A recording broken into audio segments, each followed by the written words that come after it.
On est dans un changement du monde très important. On a un changement de modèle, c'est ce que je vous explique. C'est-à-dire tout notre modèle scientifique et économique est basé sur un modèle qui est le développement de nouvelles molécules qui, dans un certain nombre de cas, est complètement obsolète. Ça veut dire que c'est une histoire financière, quand même.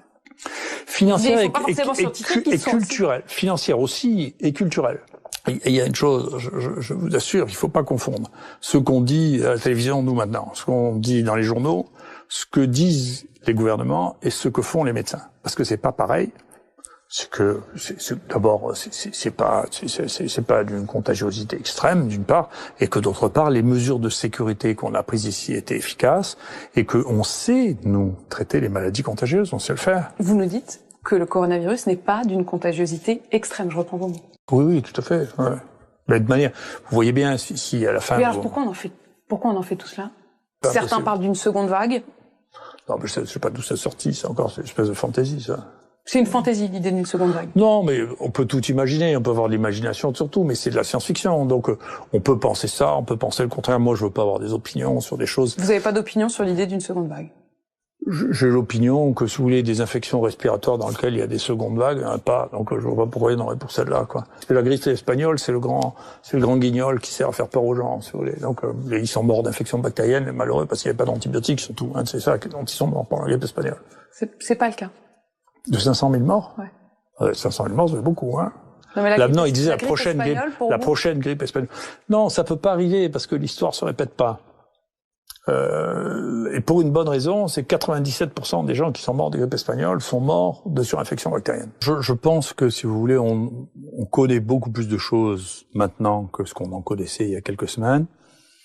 Que donc la plupart des questions que vous posiez ou que les autres posaient étaient des questions de spéculation, d'opinion, et que je suis pas devin, je suis un praticien, et que moi ce que j'aime, c'est accumuler les données réelles, tangibles, pour pouvoir travailler et voir comment les choses fonctionnent.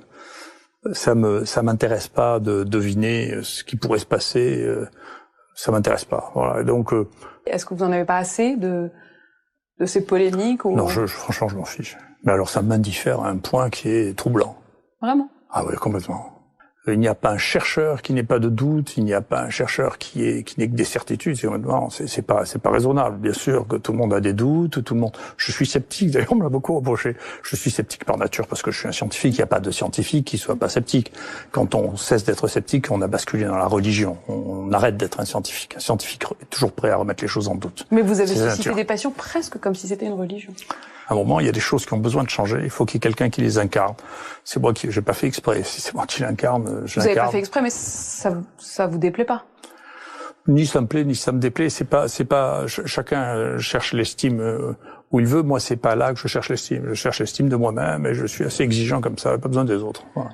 Il y a une chose sur laquelle j'aimerais qu'on commence, c'est quand même la chloroquine, parce que c'est aussi, vous êtes associé à Marseille et à la chloroquine. Cette semaine, Édouard Philippe a lancé son plan de déconfinement qui sera en fait extrêmement strict, assez peu déconfiné finalement. Ses mots exacts, c'est de dire on ne peut pas complètement déconfiner parce que, je le cite, trouver un traitement est aujourd'hui une hypothèse incertaine. Est-ce que le traitement existe, comme vous avez semblé le démontrer ici à Marseille? Ou est-ce que, comme le dit Édouard Philippe, le traitement n'existe pas, ou c'est une hypothèse incertaine? Je sais pas, c'est trop jouer sur les mots. Ce que nous, on a fait depuis le départ, si vous voulez, les choses étaient assez simples initialement. Si vous voulez, ce virus, d'abord, avec les Chinois qui l'avaient. Donc les premiers tests qu'on avait sur ce virus, avec les Chinois qui les avaient. Les Chinois ont publié assez tôt, d'ailleurs, dans un très bon journal, en février, ont publié, écoutez, voilà, il y a 2 médicaments qu'on a testés qui marchent in vitro, c'est-à-dire dans les cultures cellulaires, la chloroquine d'un côté, et d'autre part le Remdesivir, qui est un médicament un médicament de Gilead, qui n'est pas manufacturé, qui n'est pas un médicament disponible. Et donc leur conclusion était de dire, écoutez, on va commencer à traiter les gens à chloroquine parce que c'est disponible, c'est pas cher, et que finalement on peut traiter les gens avec ça.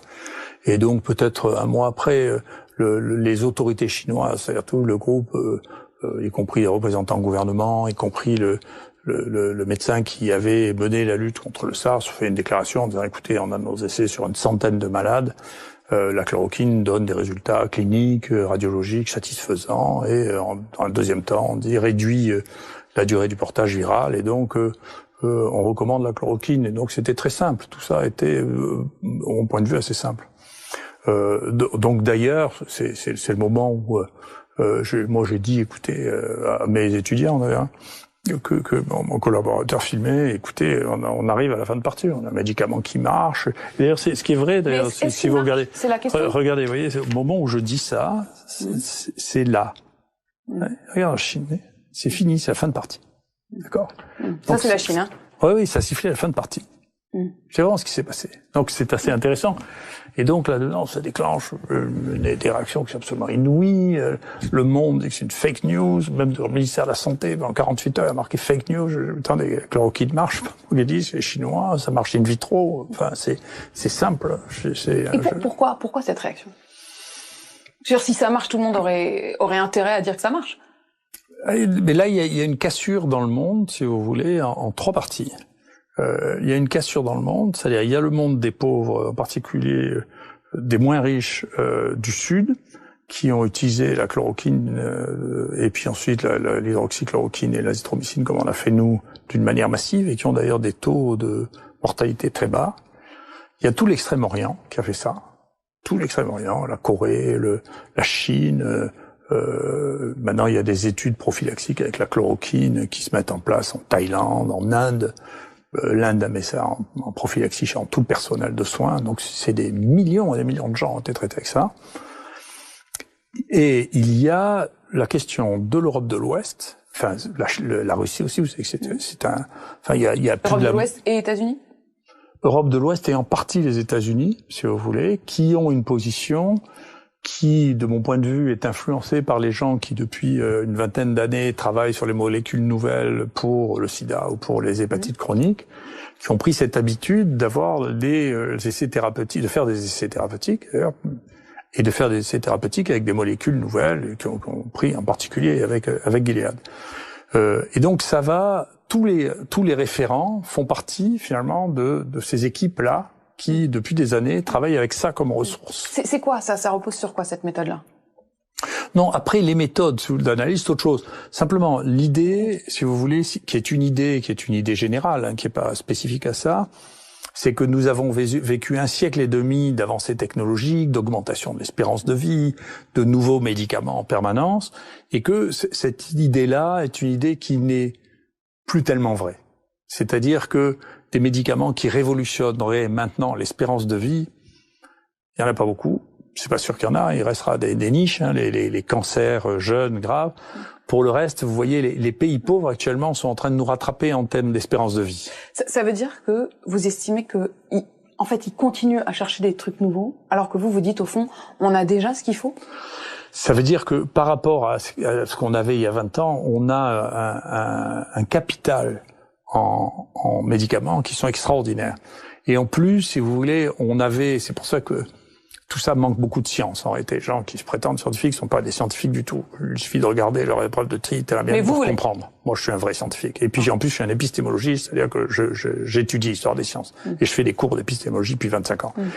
Donc, ça veut dire que les modèles changent au fur et à mesure et toutes les données initiales que l'on a sont des idées que j'appelle tunnellaires, c'est-à-dire que vous ne testez qu'une seule hypothèse, et parce que vous n'avez testé qu'une seule hypothèse, vous ne pensez pas qu'il y ait d'autres hypothèses valides.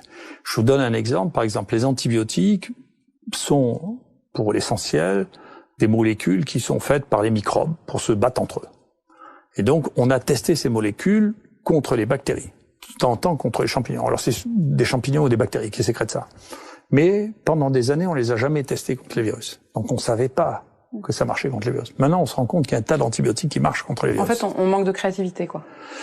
Oui, et puis on a cette vision qui est une vision tunnellaire, et puis surtout ce modèle que nous avons développé, le modèle technologique, est aussi un modèle économique. C'est-à-dire, qu'est-ce qu'on fait des médicaments qui ont été découverts depuis plus de 20 ans et qui rapportent plus d'argent? Les génériques, qu'est-ce qu'on en fait? Personne ne va payer pour faire ces études, ça va pas rapporter d'argent. Celui qui va développer l'étude ne va pas gagner d'argent avec parce que tout le monde pourra en produire en Inde ou en Chine et que ça coûtera rien du tout. Et que donc tout notre modèle scientifique et économique est basé sur un modèle qui est le développement de nouvelles molécules qui, dans un certain nombre de cas, est complètement obsolète. Ça veut dire que c'est une histoire financière quand même. Financière et culturelle. Financière aussi et culturelle. Ouais. Financière et culturelle. L'idée qu'on va répondre à chaque fois avec une molécule extrêmement chère et qui va permettre de créer des congrès, d'inviter des dizaines de milliers de personnes, c'est un modèle qui est en partie un modèle en train de mourir. On va revenir sur ces différences aussi culturelles, mais si on revient sur l'histoire de la chloroquine, est-ce que vous pouvez nous dire vraiment, après justement 2 mois désormais où vous la prescrivez ici à Marseille, est-ce que vous pouvez nous dire que votre traitement, chloroquine et antibiotiques, ont sauvé des vies qui sans cela n'auraient pas été sauvées? Si vous voulez, c'est très, tout est toujours très difficile à prouver. Ce qu'on peut dire, c'est que nous, on a comparé notre étude à toutes les études publiées. D'accord. Alors, on fait des appariements entre les cas, comme nous, on a beaucoup de cas, parce qu'on a 3000 personnes qui ont été traitées avec ça, on peut les apparier à toutes les séries publiées. Donc, il y a une série qui a été publiée, par exemple, parce qu'on parle plus du lopinavir, mais enfin, c'était une des branches au départ, dont les gens pensaient que ça allait... Eux ont publié une étude contre placebo. On a comparé leur étude. Dans le placebo, ils ont 25 morts. Nous, quand on ajuste, on en a 8 en face sur 100. Donc vous avez 8% et 25% de morts sur des patients qui sont ajustés sur la sévérité, l'âge et le sexe, qui sont les choses. On dit, mais vous avez des gens jeunes, etc. Bien sûr. Mais on peut sélectionner une partie qui est identique à la partie publiée. La différence, on a 3 fois moins de morts. Je sais pas ce que c'est qu'une différence significative. C'est pas marginal. Après, Remdesivir, on a essayé de le comparer, mais enfin, c'est une étude qui, en soi, est une étude tellement fantasque. Donc, grâce à votre traitement, vous avez 3 fois moins de morts. C'est ça ce que vous dites? Ouais. Votre traitement a permis qu'il y ait 3 fois moins de morts. Et puis, des gens qui, sans votre traitement, seraient morts. Oui, et puis, encore une fois, vous savez, je crois qu'il faut pas confondre. Oui. Et il y a une chose, je vous assure, il faut pas confondre ce qu'on dit à la télévision, nous maintenant, ce qu'on dit dans les journaux, ce que disent les gouvernements et ce que font les médecins. Parce que c'est pas pareil. Parce que je peux vous dire que les seuls traitements qui sont prescrits aux États-Unis. Ce qui est bien, c'est que là, vous êtes à la télévision. Oui. Donc ça vous permet aussi de pouvoir à un moment dire. Oui, mais honnêtement, je veux pas vous faire de peine, j'ai pas besoin de vous pour dire ce que j'ai à dire. Non, mais on est là. Si vous voulez, c'est que les seuls traitements qui sont utilisés aux États-Unis, c'est l'hydroxychloroquine et l'azithromycine. C'est les seuls médicaments qu'utilisent les médecins. Il y a un institut de sondage qui sonde tous les médecins du monde. Dans 57% des cas, ils utilisent l'azithromycine et la chloroquine, que vous le recommandiez ou pas. Mais alors, en France, mais attendez, en France, on prescrit pareil. Moi, j'ai les données de la CNAM, c'est-à-dire des médicaments qui sont vendus. On l'a vendu à partir du moment où c'est fait. Ça a été vendu un nombre de traitements absolument considérable en ville. Et encore plus à Paris qu'à Marseille. Donc... Ce que vous nous dites, c'est qu'en fait, les dirigeants et notamment l'autorité du médicament ont dit attention, ils ont pris leur distance avec ce traitement, mais que dans les faits, les médecins vous suivent. Les médecins, ils ont toujours soigné les malades. Vous pouvez pas dire aux médecins de pas soigner les malades. Enfin, c'est contraire au principe même de la médecine. Les médecines du temps d'Hippocrate ou du temps de Galien, et déjà, ils donnaient quelque chose aux gens qui étaient malades. Quand vous êtes malade, vous allez voir un médecin, vous n'allez pas repartir en disant on peut rien faire pour vous, attendez chez vous de voir si vous êtes insuffisant respiratoire. Enfin, c'est pas un acte médical. Le médecin, il doit soigner les malades. C'est son truc. Donc tous les médecins, quand on leur dit écoutez, il y a quelque chose qui donne des résultats et qui ne présente pas de risque, puisque c'est des médicaments les plus banals du monde. Vous êtes sûr de ça? Non, mais écoutez, vous rigolez. La chloroquine, l'hydroxychloroquine, c'est les médicaments les plus prescrits au monde après l'aspirine. Il s'est vendu en 2019 36 millions de comprimés de plaquenil sans que personne n'y trouve rien à dire. Et là, on fait une communication tous les jours en disant que c'est un poison mortel, mais je sais pas, il faut demander au directeur de la NSM comment il en est arrivé là. Pourquoi il a pas dit c'est une fake news? Il aurait dû dire c'est une fake news, c'est pas possible. C'est qu'il connaît pas un médecin praticien. Parce qu'il n'y a pas un médecin praticien qui pense ça.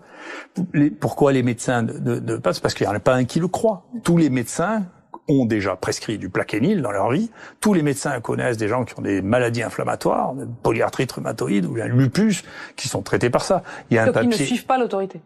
Mais on peut pas la suivre. Quand on vous dit qu'un truc est un poison mortel qui tue et que vous avez une série là qui est online, dans lequel les gens ont étudié 900 000 personnes traitées par hydroxychloroquine. Aux mêmes doses que celles que vous avez utilisées. Aux mêmes doses. Et bien sûr, c'est des doses que moi j'utilise depuis des années. C'est les doses qu'on utilise pour les lupus, pour les arthrites rhumatoïdes. Donc, et qu'ils ne voient aucun accident cardiaque sur 900 000 personnes. Non mais dites, c'est des études. Avant de refaire des études comme ça, il faudra en faire. Donc je sais plus ce que c'est la sécurité. Si ça, c'est pas sûr alors on sait plus ce que c'est. Donc tout ça n'est pas raisonnable. Après, si ça vous met en colère, ça? Non, ça m'intéresse. Je pense qu'on est dans un changement du monde très important. On est un changement de modèle, c'est ce que je vous explique, c'est-à-dire que la course en avant technologique en disant les vieux médicaments sont moins bons que les nouveaux médicaments, qui est dans la pensée de beaucoup. Il y a des gens qui sont très honnêtes, qui pensent ça très honnêtement, si vous voulez, que les nouveaux médicaments sont moins toxiques que les vieux médicaments, qui pensent ça. Mais c'est une opinion. Ils ont besoin d'une croissance d'entreprise, d'une logique d'entreprise. Oui, on est dans une logique qui a été la logique de l'Europe et des États-Unis depuis le 19e siècle. C'est sa logique, c'est une course en avant technologique avec des brevets qui durent très peu de temps, qui veut dire que dès que on a découvert, il y a aussi une réflexion à avoir sur la durée des brevets. Si les brevets ne durent que 20 ans, il faut trouver une nouvelle molécule pour faire de l'argent. Est-ce que ça met en danger la vie des gens? Est-ce que ce que vous démontrez à l'instant sur l'aspect presque économique d'une espèce de course en avant vers des nouveaux brevets, peut-être la question même du principe de précaution, est-ce que ça met en danger la vie? Ou est-ce que ça empêche de soigner? Je sais pas. Le principe de précaution dans cette analyse a une certaine logique, si vous voulez. J'aurais peut-être pas dit ça il y a 10 ans. Si vous voulez. Maintenant, je pense ça. C'est-à-dire que on est dans une société où, en dehors des crises, si vous voulez, les gains à espérer en espérance de vie sont très faibles. Donc, avant de changer quelque chose, il faut bien réfléchir parce que les bénéfices à espérer sont très faibles. Et donc, toute la question du risque, c'est une question du bénéfice. D'accord? Donc, si vous êtes dans une situation, ce qui est le cas, on est à une situation de plateau en termes d'espérance de vie, c'est plutôt les pauvres qui nous rattrapent, si vous voulez, et bien sûr l'Extrême-Orient qui commence à avoir une espérance de vie un peu plus longue que la nôtre. Dans cette situation-là, que vous disiez, écoutez, moi je suis dans le principe de précaution parce que pourquoi prendre des risques alors que j'attends pas de gains significatifs, je le comprends. Le problème des crises, c'est que c'est pas comme ça. Le problème dans les crises, c'est qu'il faut accepter de prendre un certain nombre de risques parce qu'il y a quelque chose de nouveau et qu'on sait pas le gérer. Et que donc, il y a une certaine incertitude au moment où on fait les choses qui est naturelle. Est-ce que ça veut dire que les pays que vous décrivez d'Europe occidentale se sont embourgeoisés en quelque sorte? Surtout, ils sont morts plus que les autres, hein. Beaucoup plus que les autres. Ah, vous regardez la mortalité par Covid dans les pays, c'est l'Europe de l'Ouest qui a le record du monde. Et il n'y a pas une question peut-être de géographie ou de température? Je crois pas, je sais pas quoi. C'est spectaculaire, c'est la première fois qu'ils sont dans les pays les plus riches qui a la plus forte mortalité quand même. Hein. Et ça, c'est à cause du traitement? Pour l'instant, c'est surtout à cause de pas de traitement. C'est-à-dire, on est les seuls à pas avoir traité aussi. Hein. Donc les autres, ils ont détecté, traité. Hein. Donc nous, on a décidé qu'il fallait pas traiter à un bout d'un moment. Si vous voulez, c'est tous ceux qui ont traité ont une mortalité inférieure à l'autre. Mais ce que vous nous dites est quand même très grave. Ça veut dire que vous estimez qu'il y aurait beaucoup moins de morts aujourd'hui si on leur avait prescrit. Les 15 pays dans lesquels la mortalité est la plus forte, c'est que des pays d'Europe de l'Ouest et les États-Unis. Il y en a qu'un qui est au milieu pour des raisons qui sont un peu complexes dans les 15, qui est l'Iran, dans lequel c'est contrôlé maintenant pour les mêmes raisons. Ils ont distribué la chloroquine comme des malades, ils ont contrôlé la maladie. Mais vous nous avez dit, je suis médecin, je veux traiter. J'ai un malade devant moi, je veux le traiter. Ça vous rend pas dingue de voir que on a le traitement, enfin en tout cas à vos yeux le traitement il existe, il pourrait permettre moins de morts et on ne le fait pas? J'ai dit comment je traitais les gens. Encore une fois, si vous réalisez pas qu'il y a 57% des médecins du monde qui utilisent ce traitement, que c'est le seul qui est utilisé aux États-Unis, il paraît même, je sais pas si c'est sur votre télévision là que Agnès Buzyn a prescrit à un producteur de télévision, donc c'est quand même que j'ai une influence sur la prescription qui est notable quand même. Enfin, je sais pas si c'est vrai. Enfin, ça vous devez en réjouir quand même, non? Oui, parce que ça veut dire, ce qui est compliqué, c'est que je l'ai déjà vu parce que j'ai fréquenté le ministère quand même. Dans ma vie, il y a une espèce de déconnexion obligatoire qui se fait entre le cœur de métier que l'on a et les fonctions qu'on occupe. Et donc je suis content pour elle qu'elle soit restée un médecin. Parce que face à un malade qui vous dit, écoutez, je suis malade, qu'est-ce que je fais? Si vous voulez, de redevenir un médecin et de pas le traiter en ministre, mais en médecin, c'est bien. Vous aviez des doutes, visiblement. Le message que vous passez, c'est qu'un médecin qui devient ministre, il perd le cœur, il perd l'intuition, et il passe du mauvais côté, quoi. Oui, et puis, si vous voulez, moi, j'ai vu ça, l'environnement des ministres qui sont là, est terriblement influent. C'est terriblement influent. Et donc, quand vous répète les choses du jour au lendemain, vous savez bien comment ça part. On leur passe des notes, ils lisent des notes qu'on leur a préparées, ils ont plus le temps de travailler par eux-mêmes. Donc, c'est les gens qui sont autour. Donc, le ministre, c'est le porte-parole de gens qui sont autour de lui, entre ses directeurs et puis son cabinet.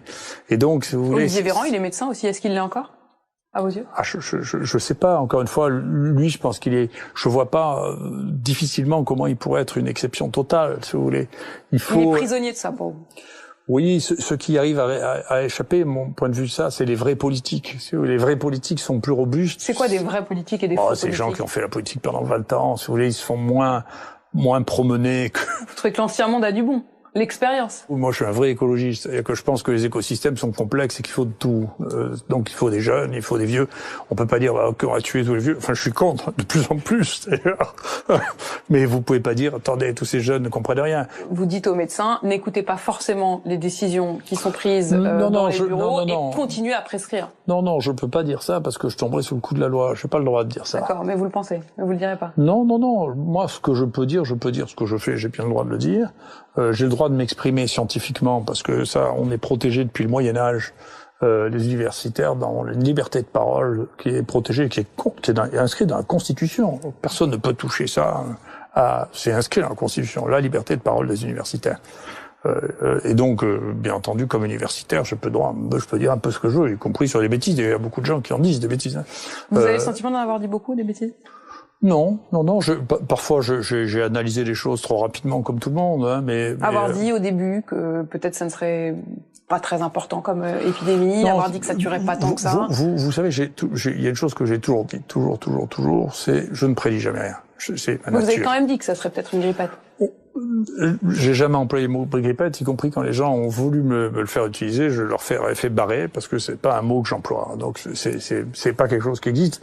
Et une maladie nouvelle ne peut pas être une forme atténuée d'une maladie connue. Ça n'a Mais pas vous n'avez pas le sentiment d'avoir pensé que ce serait moins important que ça ne l'est devenu?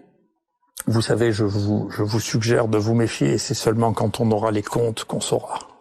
Et les comptes, on les verra bien. Donc je les connais pas, les comptes. Votre intuition à ce stade? Je fais pas part de mes intuitions. Mes intuitions sont pour moi, c'est ce qui me dirige. Une hypothèse alors? Non, on verra bien, on verra bien. Mais quand on vous écoute, on a le sentiment que vous êtes assez serein. Oui, vous êtes assez serein. Oui, c'est ma nature. Est-ce qu'on en a trop fait sur ce coronavirus? Est-ce qu'on a excessivement surjoué la gravité? En tout cas, pour les chiffres qu'on a, sûrement, quand vous voyez honnêtement que en Chine, je sais pas, à la fin, combien ils ont eu 5000 morts, si vous voulez, sur la population chinoise dans l'année. Vous les croyez? Ah oui, mais enfin, je vous ai pas honte de vous poser ça comme question. Non, mais c'est une question qui s'est posée, y compris au sommet de l'État. On a entendu Emmanuel Macron qui s'est demandé, qui a dit qu'on ne savait pas forcément tout. Non, mais on sait pas tout. Moi, je crois pas qu'ils mentent plus que les Français. Hein. Je pense que les Français, ils mentent? Tout le monde ment, mais plus ou moins. Tout le monde ment. Enfin, donc moi, je sais pas si les politiques chinois mentent plus que les autres. J'en sais rien du tout. J'ai pas de raison de le croire. Si vous voulez, moi, j'ai été impressionné quand je suis allé en 2005 en Chine. Moi, j'ai été impressionné par l'organisation et la stratégie chinoise. L'IHU, ça m'a relancé pour la construction de l'IHU que j'avais proposé au ministre en 2003. Ça m'a relancé parce que j'ai eu le sentiment d'être sous-développé à côté de la Chine. Et l'IHU, ça représente à peu près 10% de l'hôpital de Shanghai, et moins bien équipé que c'était en 2005. D'accord? Donc on a beaucoup de retard sur ce qui est en train de passer en Extrême-Orient. Et qu'est-ce que vous avez pensé de ces théories qui ont été développées il y a quelques semaines, que le virus, il aurait pu être créé dans un laboratoire chinois ou qu'il se serait échappé d'un laboratoire chinois? C'est plausible? Écoutez, moi, à mon stade, je ne crois pas. Enfin, après, encore une fois, je vous dis, je suis un renégat. Si on me prouve que c'est vrai, mon Dieu, je changerai d'avis, ce sera pas la première fois.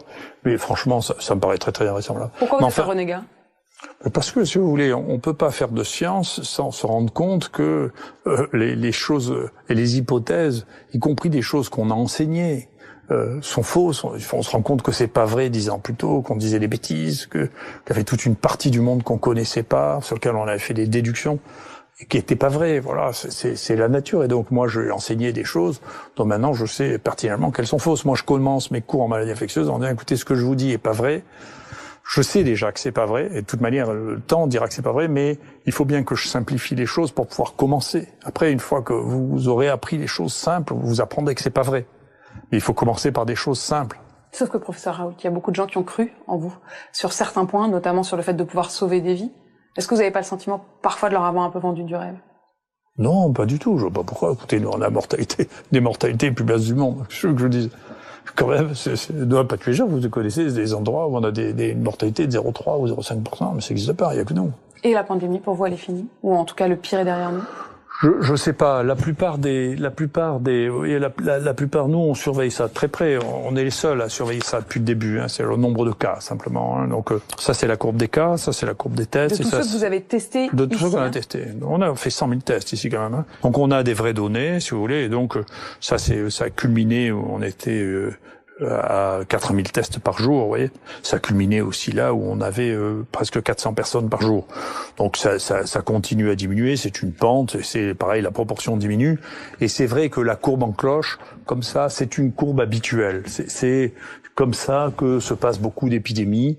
Elles montent, pour des raisons qu'on comprend mal, elles deviennent de plus en plus contagieuses, de plus en plus sévères, et puis elle diminue, ça n'a rien à voir avec le pourcentage d'immunité de la population. On ne sait pas pourquoi ça se passe.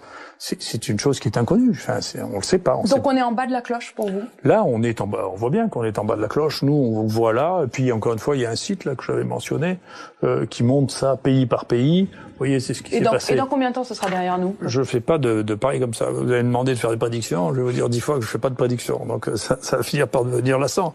Mais en tout cas, les épidémies ont communément une forme de cloche, de répartition en cloche comme ça, où il y a une accélération, un pic, et puis une diminution.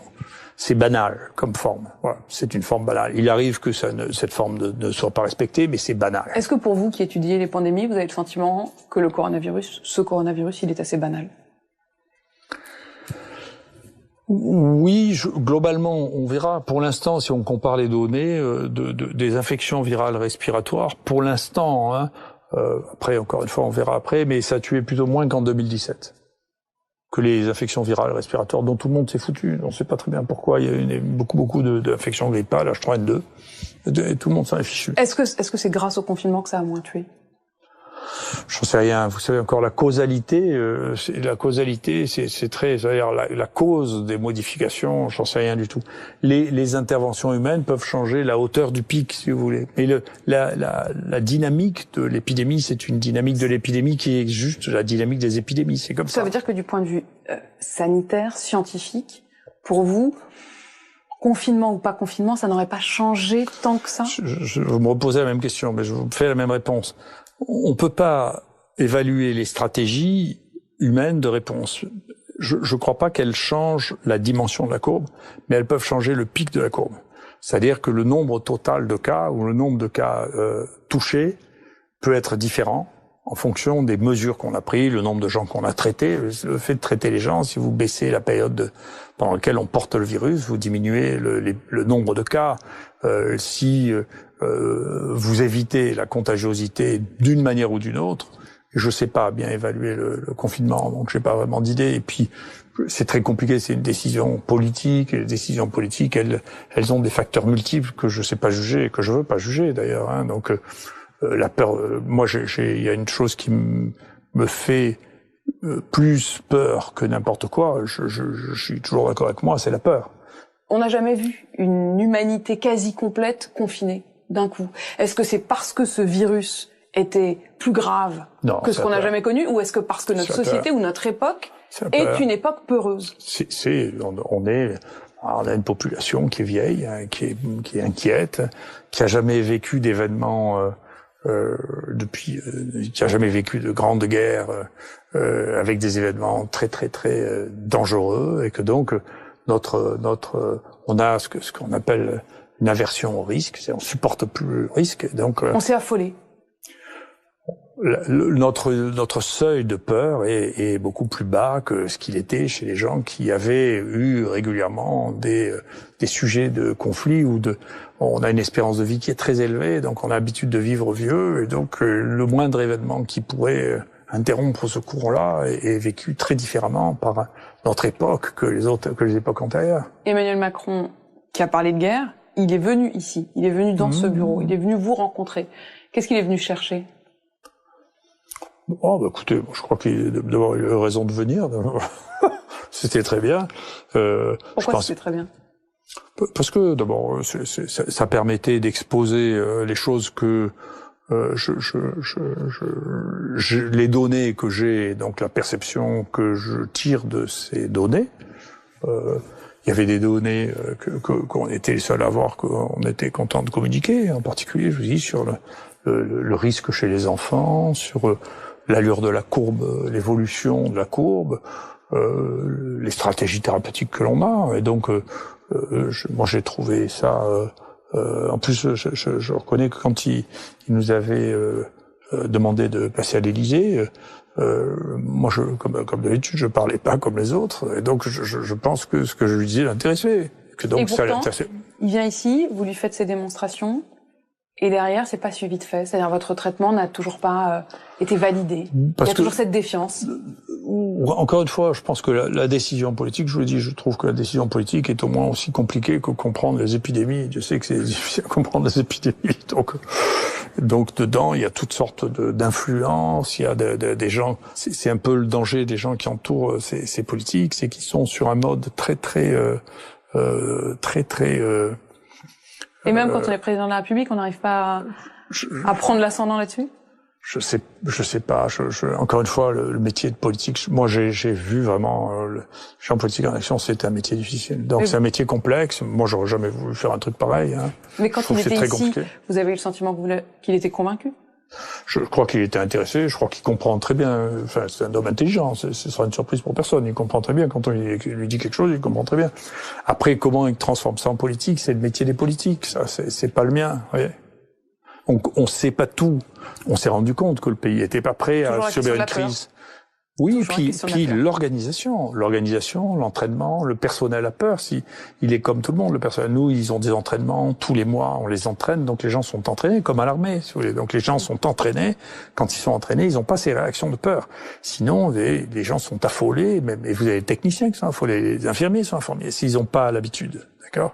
Là, on vient de faire pour le personnel de soins, on vient de les tester pour regarder s'ils avaient des anticorps et on leur a montré que ils n'avaient pas plus d'anticorps que toute la population environnante, en dépit du fait qu'ils ont vu défiler 5000 personnes qui avaient le coronavirus. Donc, on les a bien gérés. On a géré leurs risques.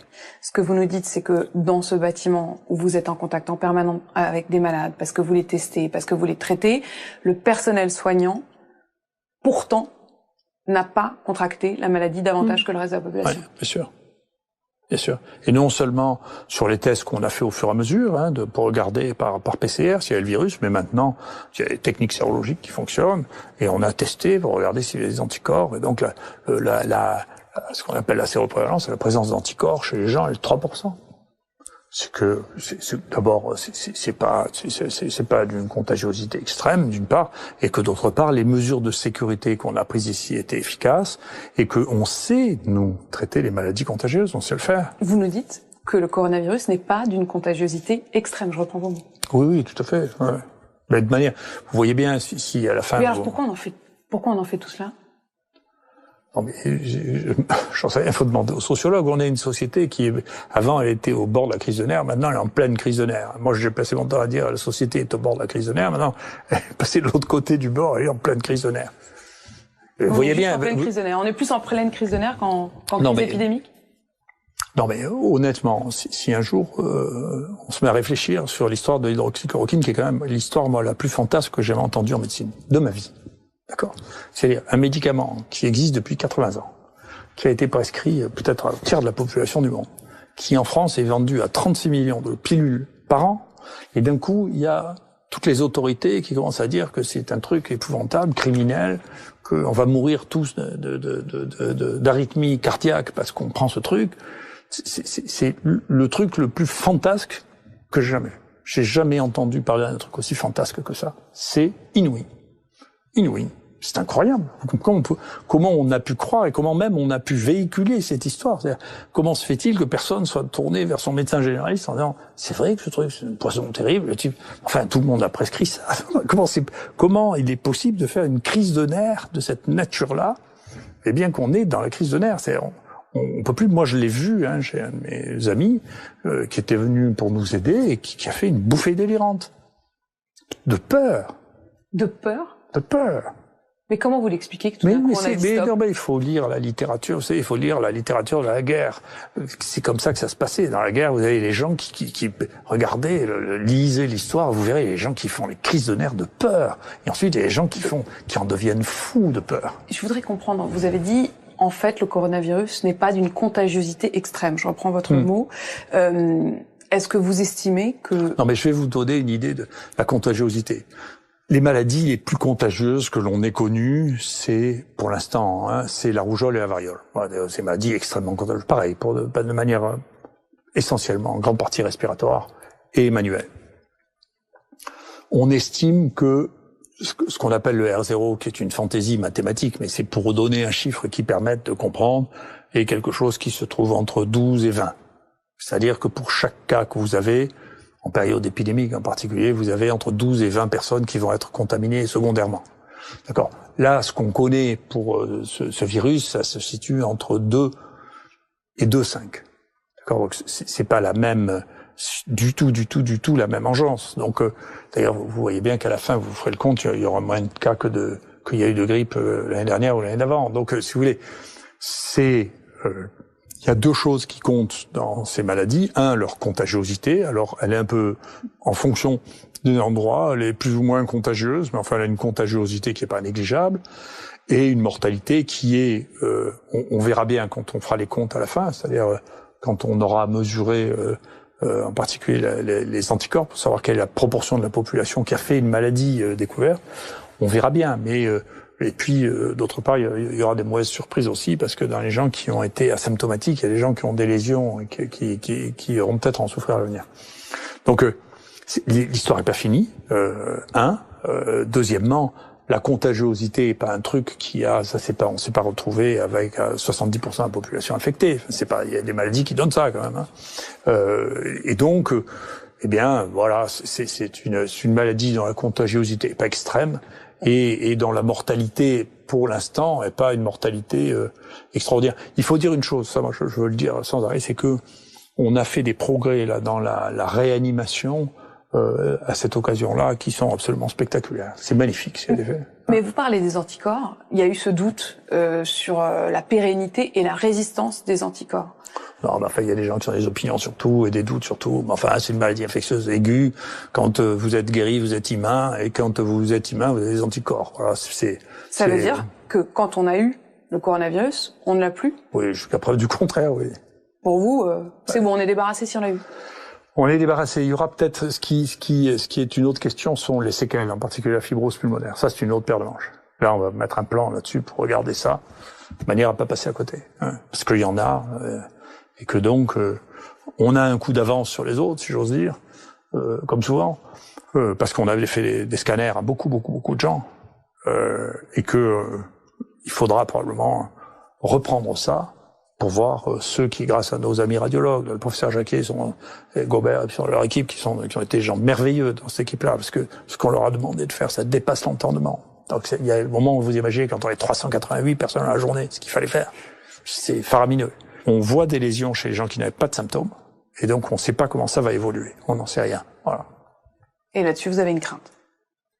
Et là-dessus, j'ai une attention, au moins.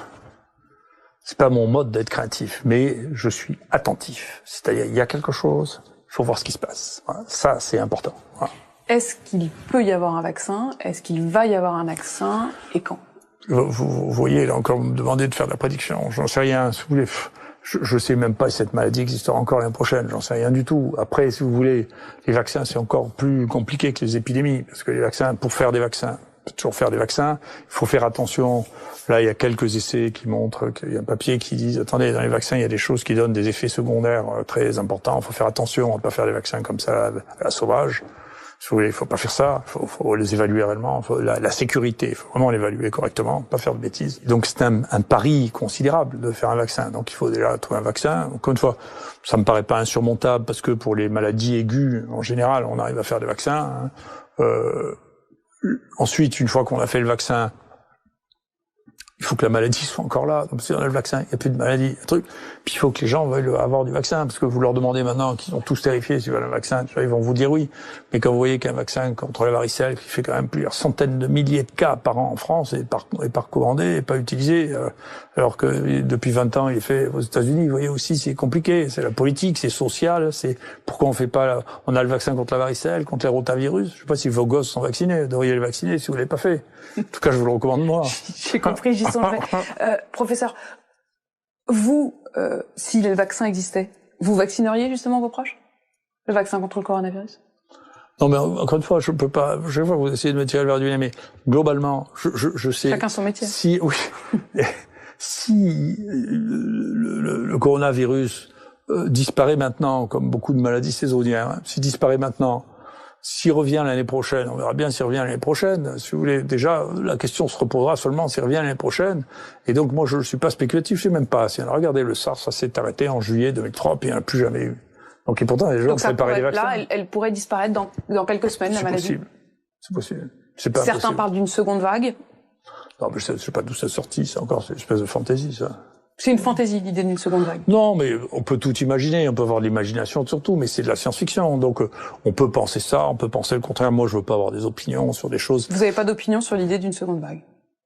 J'ai l'opinion que si vous voulez des infections respiratoires dans lesquelles il y a des secondes vagues, il n'y en a pas, donc je vois pas pourquoi il y en aurait pour celle-là, quoi. Non, les gens font un peu un fantasme sur la grippe espagnole, donc ils se fixent. Mais la grippe espagnole, c'est le grand guignol qui sert à faire peur aux gens, si vous voulez. Donc ils sont morts d'infections bactériennes, les malheureux, parce qu'il n'y a pas d'antibiotiques, surtout. Hein, c'est ça dont ils sont morts pendant la grippe espagnole. C'est pas le cas. De 500 000 morts? Ouais. 500 000 morts, c'est beaucoup, hein. Non, mais non, il disait la prochaine grippe espagnole. Non, ça peut pas arriver parce que l'histoire se répète pas. Et pour une bonne raison, c'est 97% des gens qui sont morts de grippe espagnole sont morts de surinfection bactérienne. Et donc, ils sont morts de staphylocoque, de hémophilus, de pneumocoque, et on a les antibiotiques pour ça. Donc, c'est pas une question. Un mot sur les enfants et le déconfinement. On a vu que certains pays décident de garder les écoles fermées jusqu'en septembre, que nous, on a décidé de les rouvrir progressivement à partir du 11 mai. Est-ce que renvoyer les enfants à l'école, pour vous, c'est quelque chose de raisonnable? Je ne prédis pas ce qui va se passer. Dans l'état actuel, si l'évolution de la maladie continue à avoir cette allure-là, il y a des gens là qui sont à Singapour qui ont calculé que, compte tenu de la courbe qu'on observait en France, on passerait de 97 à 99% de l'épidémie pendant la deuxième semaine de mai. Donc, basé sur des analyses comparatives sur tout ce qui s'est passé dans le monde. Mon Dieu, ça me paraît pas illogique. Donc, ça me paraît être la solution pour l'instant et dans l'état de nos connaissances la plus plausible. En tout cas, on prend pas un risque?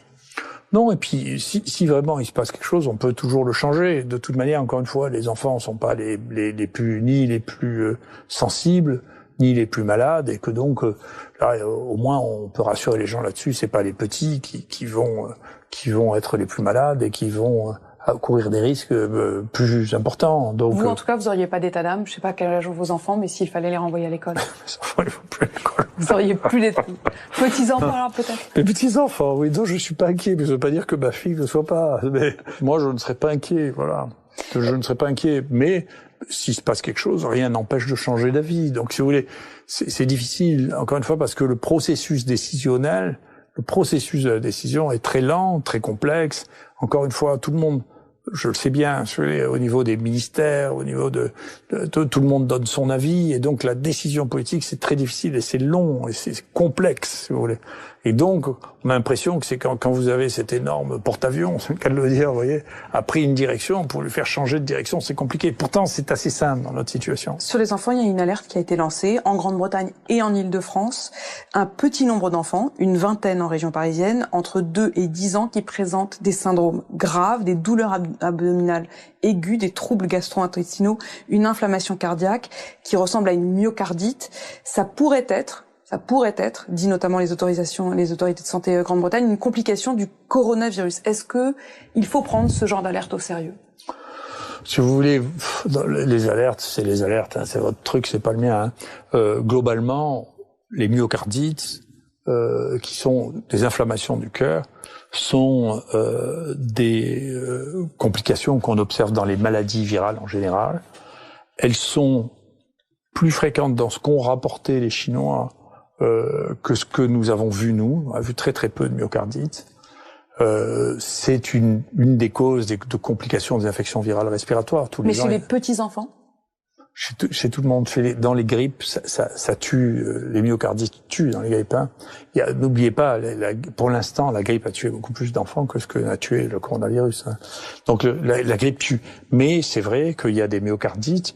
Et d'ailleurs, c'est une des raisons pour lesquelles on est très attentifs aux myocardites, parce que s'il y a une myocardite qui meurt, si par malheur on lui a donné de l'hydroxychloroquine avant, on va dire que c'est l'hydroxychloroquine. Donc on est très attentif parce qu'on fout pas sur le dos de l'hydroxychloroquine le fait qu'il y avait des myocardites. Donc il y a des myocardites dans cette maladie, il faut les surveiller, il faut être attentif.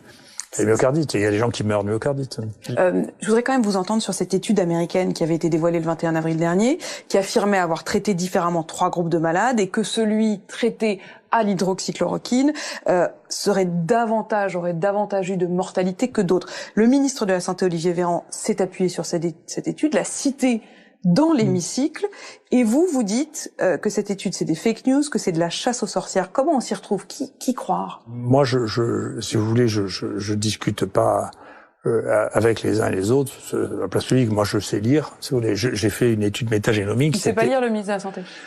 Pas ça, c'est pas son métier. Mais vous entendez pas les critiques pour le coup, l'étude américaine, elle a été faite par des médecins. Est-ce que vous entendez Non, mais ces c'est pas, reproches? pour l'instant, c'est pas une étude publiée, c'est un préprint qui est moderne, ce que nous, on utilise aussi, c'est-à-dire que vous balancez sur un site une étude qui n'a été évaluée par personne.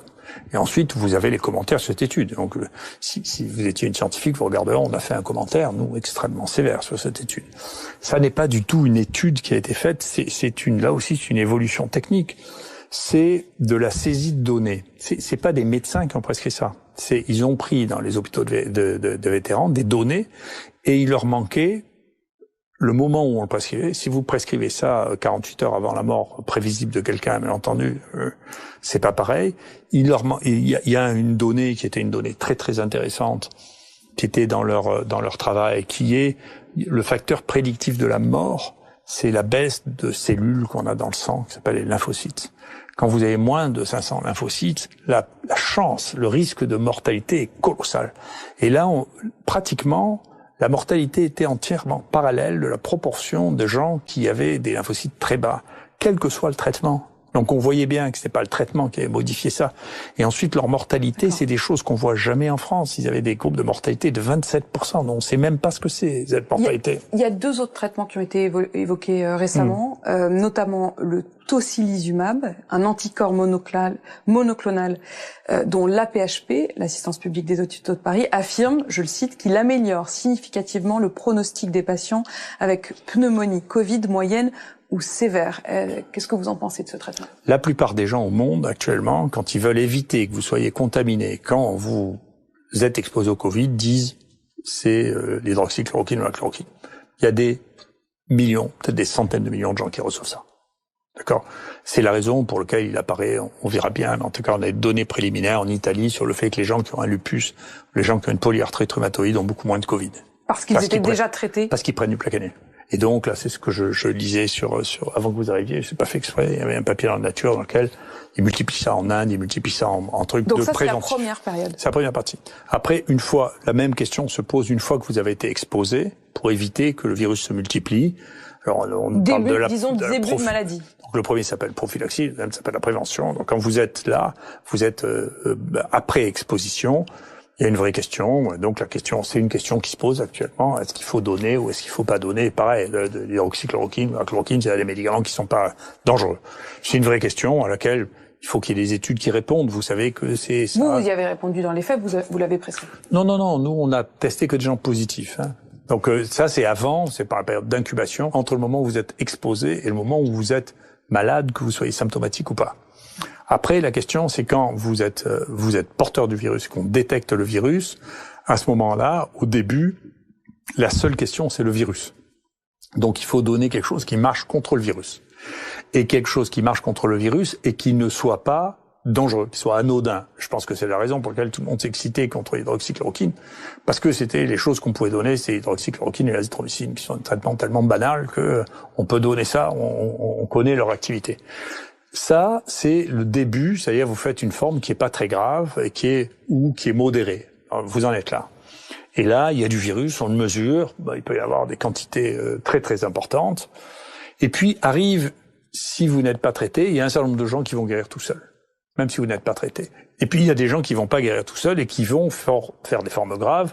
En particulier, il y a une population qui est surreprésentée dans les formes graves, qui sont les hommes âgés et qui ont des pathologies par ailleurs, l'hypertension, le diabète, etc. Ceux-là ont plus de risques de faire des formes graves. Et quand ils arrivent à ce stade de forme grave, et en particulier ceux qui sont en réanimation, à la fin de la réanimation, ils n'ont pratiquement plus de virus. Et ce qu'ils ont, leur problème, c'est la réaction que nous avons, nous, contre le virus. La bataille contre le virus, c'est ce qui devient dangereux. Et à ce stade-là, les traitements sont des traitements qu'il faut mettre contre l'immunité. C'est là qu'intervient le tocilizumab. C'est là qu'il intervient, mais c'est là que l'hydroxychloroquine revient aussi, parce que bien sûr c'est un modulateur de l'immunité, puisque jusqu'à présent on l'utilisait pour les gens qui ont des maladies immunologiques et inflammatoires. C'est le traitement des maladies immunologiques et inflammatoires. Donc c'est pour ça que l'hydroxychloroquine a un rôle au début et à la fin. Voyez. Et l'advoralimab, qui est également testé. Oui, c'est bien sûr. Vous dites pourquoi pas. Oui, et puis pour vous dire la vérité, les gens l'utilisent bien avant d'avoir eu le droit de l'utiliser, comme le truc. Dans les réanimations, ils les ont utilisés, ils ont des résultats en disant, écoutez, ça améliore les gens. Et donc, il y a les anti-IL1, les anti-IL6 qui ont été utilisés, là aussi hors AMM, parce que les médecins des réanimations sont des médecins aussi. Et si on leur dit, écoutez, vous n'avez pas encore l'autorisation de le faire, ils disent, à la fin, j'en ai marre, je veux pas qu'ils meurent. Vous avez parlé des polémiques, vous avez parlé des réactions inouïes. Pour reprendre votre mot, j'aimerais bien qu'on parle un peu de vous, Didier Raoult. Vous avez été décrit par certains comme un druide, comme un rocker, comme un gourou, comme un génie ou même comme un fou. Est-ce que vous vous reconnaissez dans l'une ou l'autre de ces expressions? Non, pas du tout, puis je m'en fiche, honnêtement. Vous vous en fichez? Vous avez joué un peu de ça, non? Pas du tout. Non, mais vous croyez vraiment que je joue? Enfin, vous n'êtes pas lucide. Hein. Votre look, on a beaucoup parlé de votre look de rocker. Ça n'a rien à voir? C'est juste un hasard? Non, mais écoutez, moi, d'abord, vous savez, je suis celui qui me voit le plus souvent avec ma femme. Donc, ce qui est bien, c'est que ma femme soit contente. D'ailleurs, c'est à cause d'elle que je porte la barbe, parce que je me rase pas l'été. Enfin, elle m'a dit, mais garde la barbe, ça te va très bien. Donc, les cheveux? Plus, ça cache les rides, vous savez, la barbe. Je sais pas comme les femmes ont besoin de se faire tirer pour pas qu'on voit les rides du cou. Est-ce que les hommes, il suffit de leur porter la barbe. C'est votre lifting à vous, en fait, la barbe. C'est une espèce de lifting. Il y a beaucoup c'est quand même, la barbe, c'est très à la mode. Je suis vous êtes pas à la trop mode, finalement, en fait. Oui, je fais pas exprès, hein. Mais en tout cas, voilà, quant aux cheveux longs, écoutez, mon père portait déjà, il était général, ça n'empâtait pas au même âge que moi, il a les cheveux longs, c'est comme ça. J'en vais chercher midi à 14h. Puis ce qu'on pense de moi, vous savez, je m'en fous. Moi, j'ai pas de problème. Ce qu'on pense de vous, mais votre père? Quoi, mon père? Qu'est-ce qu'il penserait de vous? Oh, écoutez, on serait d'accord. On serait d'accord. Il a pris beaucoup de risques, bien plus que moi. Mes ancêtres ont pris des risques colossaux pendant la guerre, des risques inouïs. Donc, même les gens qui ont le sentiment que je prenne des risques, je trouve que c'est un peu ridicule par rapport aux risques qu'ont eu ma famille. Au contraire, j'avais un peu honte de pas avoir pris de risques comme ça. Je trouve que c'est pas mal. Vous vous êtes rattrapé, là? Oui, j'ai pas eu le sentiment. C'est plus les gens de l'extérieur qui ont l'impression que je mène une vie très risquée. Moi, je le sens pas comme ça. Voilà. Votre bague, on la voit pas là, vous êtes caché, mais... On a beaucoup parlé de votre bague tête de mort qu'on voit sur toutes les images de vous. Oui, mais écoutez, là aussi, vous savez, la tête de mort, c'est le symbole de la vanité de la vie, le fait que on n'est que des hommes et que on meurt à la fin. Voilà, c'est la lucidité, c'est le principe de la lucidité, la tête de mort. Mais vous accepteriez les honneurs, la Légion d'honneur, par exemple? Ah oui, bien sûr. Bien sûr, je l'ai. D'ailleurs, je suis la 4e génération d'officiers de la Légion d'honneur. Je suis très fier. Ça, c'est une fierté quand même. Oui, ben je m'inscris dans mon pays. Il est de temps en temps, il est étrange, mais j'adore mon pays. Je suis très content d'être ici. Je connais ces bizarreries, j'ai pas de problème avec mon pays. Si j'avais dû émigrer, j'aurais émigré depuis bien longtemps. Il y avait un autre honneur, le comité scientifique. Vous y avez été nommé, vous l'avez quitté, pourquoi?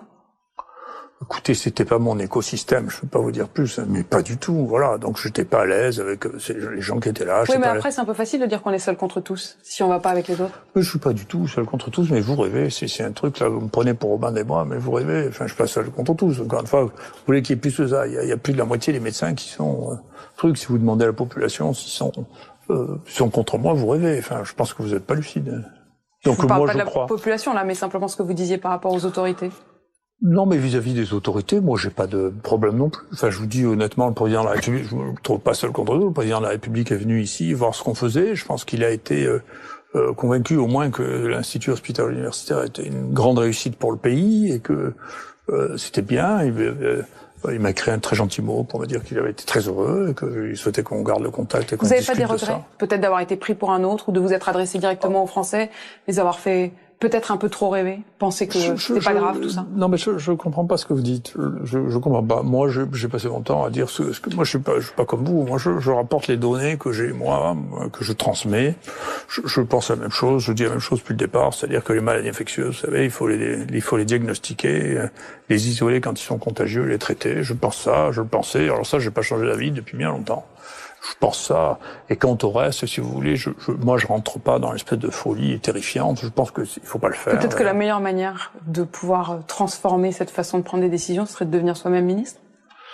Non, mais c'est pas possible. On peut pas jouer au ministre. C'est pas possible. La politique, pour moi, hein, c'est un métier maintenant. C'est encore une fois, moi j'ai vu les malheureux qui arrivent là, ils choisissent pas leur cabinet, ils choisissent pas leur directeur, ils ont un environnement qui est déjà entièrement constitué, leur degré de liberté, puis la capacité de décision dans nos vieux pays prudents est très difficile. Si vous voulez faire une loi, il faut passer au Parlement, puis au Sénat, parfois repasser au Parlement, puis le Conseil d'État. Et sur la suite et sur les inquiétudes des Français, vous, les semaines, les mois qui viennent, vous êtes pessimiste ou optimiste? En principe, la plupart des épidémies ont une forme en cloche, qu'on a l'air d'être à la fin de la cloche, ça ressemble à ça, et que donc pour la contagiosité de cette maladie, on a l'impression que les choses sont en train de se calmer, comme on pouvait penser, c'était une des hypothèses vraisemblables, qu'elle se calmerait au printemps, voilà, parce que ça arrive assez souvent quand même. Et la deuxième chose, c'est plus, effectivement, je suis plus attentif, moins aux histoires ponctuelles que vous racontez, que de savoir s'il va y avoir des séquelles de cette infection. Et ça, on le sait mal, on le sait pas, c'est une maladie nouvelle et qu'on ne connaît pas encore cet aspect-là. Est-ce qu'il y a un aspect que l'on ne connaît pas de séquelles après cet épisode immunitaire? Vous voyez, il y a une phase avant, puis il y a une phase virale, et puis il y a une phase virus et immunité, puis il y a une phase immunité et plus de virus. Qu'est-ce qu'il y a après ça? Ça, c'est une question qui, pour l'instant, n'est pas claire dans mon esprit. Merci beaucoup. On n'en est pas là. Merci Didier Raoult de nous avoir reçus dans votre bureau ici à Marseille.